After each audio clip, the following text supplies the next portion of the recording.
Happy New Year, everybody. As we start this new year, I think it would be a good thing to look back and reflect on the things that God has done for us. And we'd like to do that by sharing our marriage testimony with you. This story starts all the way back in 1996.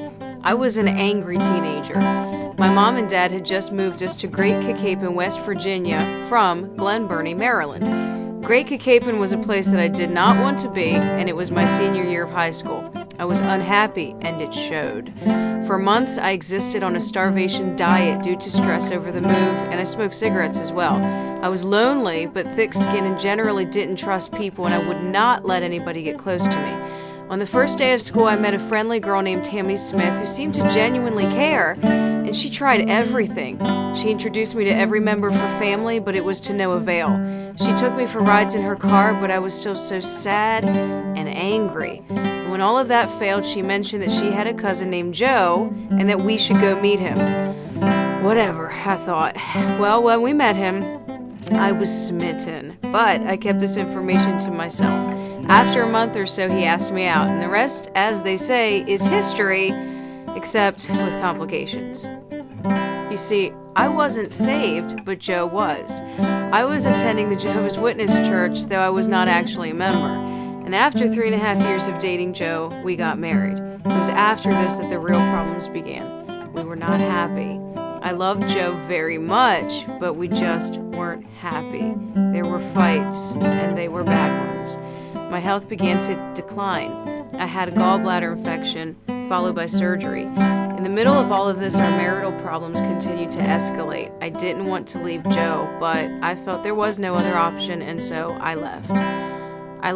And the problems continued to mount. There were bills to pay, and a sense of having done the wrong thing. I initially stayed at a homeless shelter. I even bought cans of Slim Fast in order to have something with nutritional value for the least amount of money, and I spent a lot of time in my car. When I finally got my own place, I had to work 2 jobs just to make ends meet, and even then, barely. It was a very unhappy time. One day, I had the strong sense that we needed to work things out if we could. I talked to Joe about it, and he was suspicious at first, but he was willing to at least talk things over. And after a time, I began to break down from the stress of all the working that I had to do, working 2 jobs and keeping up my own place, as well as stress from the general disillusion of our marriage. By this time, though, our house had sold, and we took a vacation together to the Florida Keys. While down there, Joe proposed, and I accepted, and we were married again about a month later. For a while, though, things were very fragile. Our marriage felt like a vase which had been glued back together but still had a giant crack in it. We purchased a new home and we set up shop there. Things were different, but we both seemed to be walking on eggshells. There were things from the first marriage that loomed large and seemed to threaten our every waking moment. Without Christ in our marriage, from both sides, there wasn't a solid basis on which to build the marriage, and for years things stayed this way. There were a few times when I threatened I would leave again, and I meant it, but something changed in December of 2008. I heard a message about the gospel of Jesus Christ. I learned that I was a sinner in need of a Savior, and on December 21st, 2008, I asked Christ into my heart. Slowly, things began to change. The shaky ground of our marriage, though I did not know it, was starting to firm. I had always relied on feelings to detect the state of the marriage. Things could change at a moment's notice. I was always looking for signs that Joe really did still love me, and I felt insecure at best. Having a bad day could mean that everything would go up in shambles. The following year, 2009, I became severely ill with multiple medical problems. I had attacks of hyperthyroidism, a bad tooth infection, and several severe allergic reactions to the antibiotics that I received. I began to suffer allergies to different foods as well. My diet became severely restricted. Stamina was a thing of the past, and I could no longer take care of myself. Joe made my food and did the dishes. He cleaned the house, worked full-time, and continually assured me of his love, in word and in deed.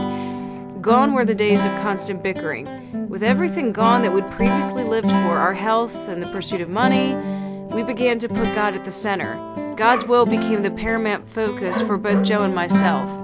I continually relied on God for strength to get through from one day to the next. Joe continually relied on God to get him through physically, with not only working, cleaning the house, taking care of me, but taking me to the many emergency room trips as well as many doctor's visits.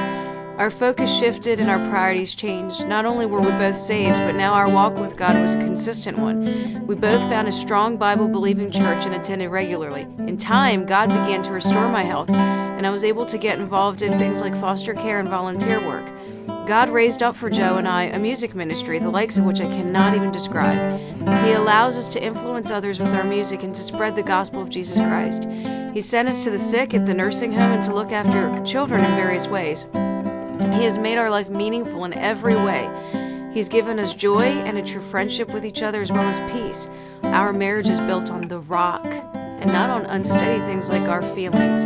I truly love Joe, but without Christ, our marriage does not work. It is He who gives us the unity, love, joy, and peace that we experience today. And for this, I thank Him daily. Friends, I would encourage you this New Year's Day, look back on your life and look back to all the things that God has done for you. Have a good and happy New Year. Thank you all.